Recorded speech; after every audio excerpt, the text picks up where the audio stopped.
Okay, so this is Ernest with Zero Time Trucks in Crystal City, Texas. So I had a part one, and we on an engine health test on a 3406E 2WS. So we did the cylinder cutout test, and we found that in cylinder two it said not okay.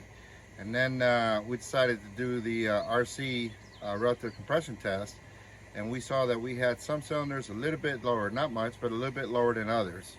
So I also said we were going to go move on to the injectors and get the captures on the injectors, and we'll come back to that. But because I've got the truck cranking right now, I'm going to work on gathering my captures that I want cranking, not running. So this next test that I'm going to do is going to be the intake test, you know, the captures. So in this test, what we're going to do is what we're looking for is valve timing, valve lash, camshaft lobes, leaking intake valves or exhaust valves. Those are some of the things that we're going to look at in this capture, and then we can start to process some of this information from what we saw in cylinder 2, not okay, and then we saw the relative compression test. So now we're going to start, you know, chasing that around. So that's our next test. So let me go ahead and get that started right now. All right, I got the scope hooked up. So I'm gonna go ahead and crank it so we can get our captures, and then we're gonna we're gonna analyze them. Ready?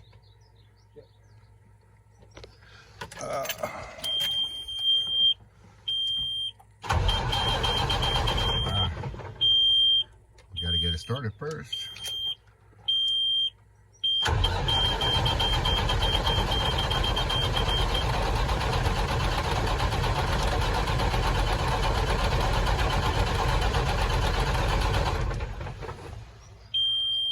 All right, there's a capture, and what I'm going to do is I'm going to go ahead and open it up, zoom in on it, so that we can look at it and see what's going on. Okay, that's our intake waveform, and right now we're not looking too good. Okay, so let me put some. Okay, so let me explain first. We're synced to injector number 1 for reference. So this would be 1, 5, 3, 6, 2, 4, and then we're back to 1. Okay, and these are our vacuum pulls. And we're going to start right here for cylinder number 1. So this would be my vacuum pull for cylinder 1, and then would be 5, 3, 6, 2, 4. Okay, so as you can see right off the bat, I don't even have to put measuring tools on it. You can see that we got low vacuum pulls, you know. So what was it, you know, from this one and this one, these are better, and all the other ones are lower. Okay, so that's one problem that we have right off the bat. So already I can tell you that we have worn cam lobes.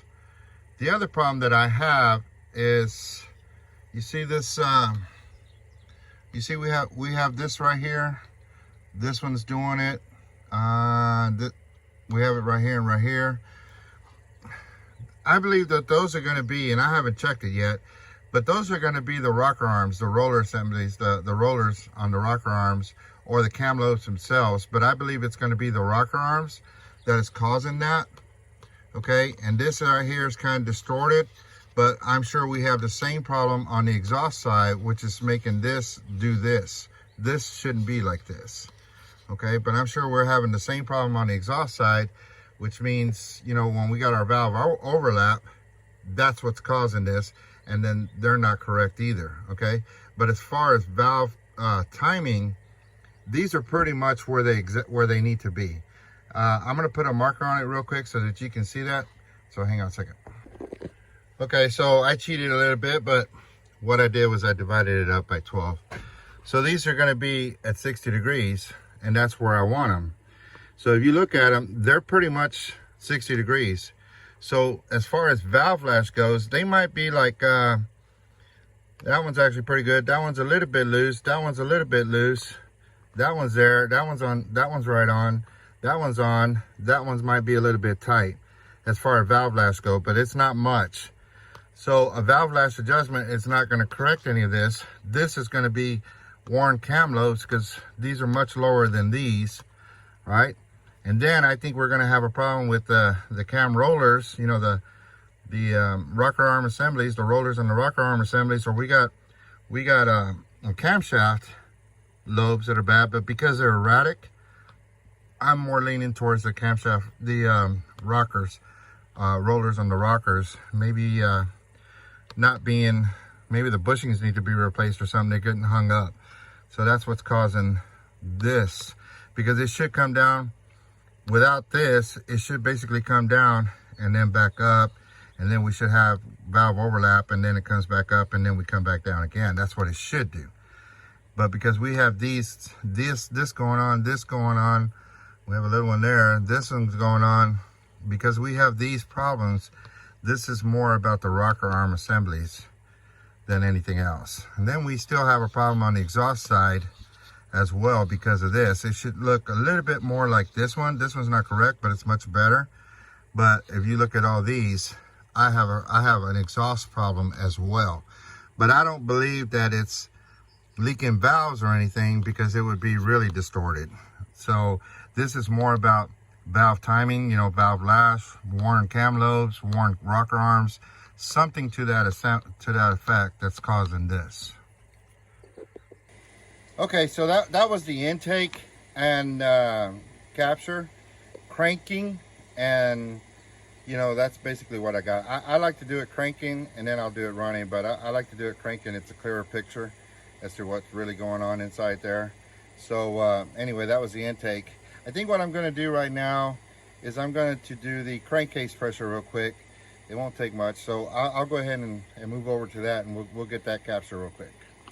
All right, so we're at the dipstick tube. That's where I'm at right now for the crankcase pressure. Right there, I don't know if you can see it, but that's where we were tapped in for the intake, so we can monitor the manifold pressure. That's how we got our capture. And then we're synced to injector number 1. And yes, I'm using a Pierce probe. We can always clean that up, and I use fingernail polish to seal it up when we get finished. I want a secure connection, so that's why I did it that way. But just to give you an idea of what it is we're doing. So let me get that capture on the crankcase real quick. Okay, so I'm gonna go ahead and start the crankcase test.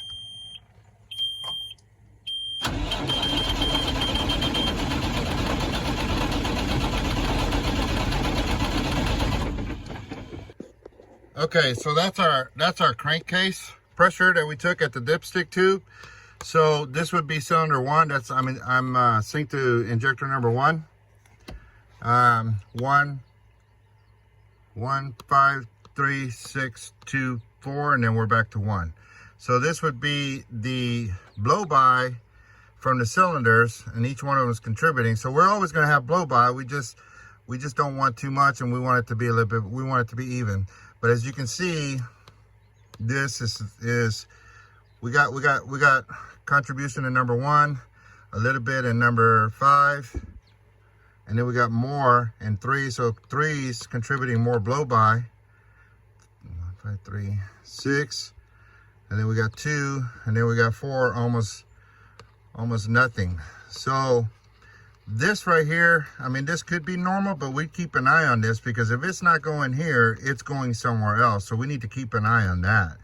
It could be normal, and this could be good, and all these are bad because they should look more like this. So that's our crankcase pressure. So that would be our intake and our crankcase pressure. So I don't remember if I mentioned it or not. Just before he bought this truck was overhauled.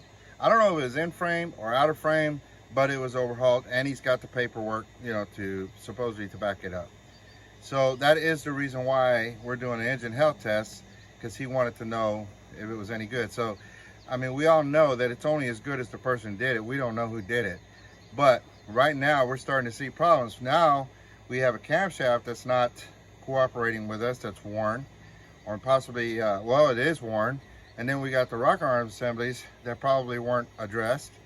And now we have a little bit more blow by in cylinders that's not equal, all right? So we start to go back to that original test, the cylinder test. We start putting the picture together to figure out what was going on in number 2. And if you look at the injection amounts on the injectors during that test, and you can see why they were at. If we start putting the pictures together, we can start to see why some was being injected more than others. Because the ECM is always trying to balance out the cylinders. It doesn't know why.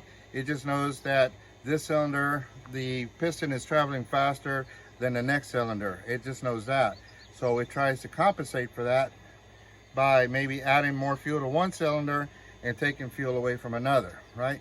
So, and it does this until it can't, right? So maybe this is what's going on with cylinder number 2. But we'll put this picture together so that you can understand what was going on. But right now, what do we need? We need a starter, and then we have a problem with number 2. We don't know if it's an injector or not yet.